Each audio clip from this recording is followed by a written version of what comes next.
TGIM.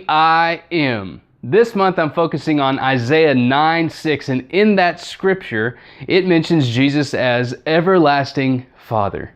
Now, if you've seen my previous videos, we've gone through Jesus as being the wonderful counselor, mighty God, and today is everlasting Father.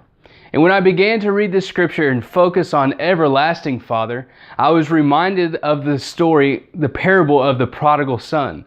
Because you see, that parable could really be renamed as the parable of the running father. You know, and a lot of you may know this story. It's found in Luke 15, and the son does all these crazy things, and it's just like, you know, what are you doing?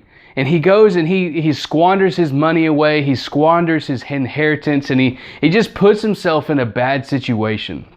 But in the background of that story, the father never stopped being that son's father. You know, at the end of Luke 15, it says that while the son was a long way off, the father saw him and ran to him because the son had returned. The prodigal son had returned. That's the part that we all know. But the focus, in my eyes, is the running father. You see, so many of us may have problems because our father's no longer with us, or, you know, we didn't have that father figure as we were growing up that we really needed. We didn't have that masculinity that so many people desire and that's so important in a family home growing up. But Jesus is our everlasting Father, and He never stops watching for us. He never just abandons us and says, okay, you went off and you did some crazy things and I'm not going to take you back. No, He is waiting so much to run to you. And that's what excites me so much, is that He is our everlasting Father.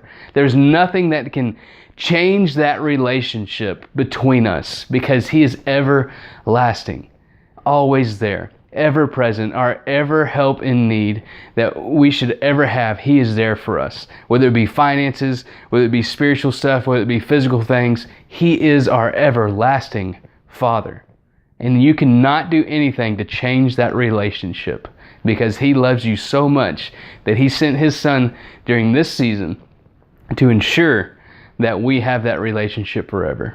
You guys have a great week.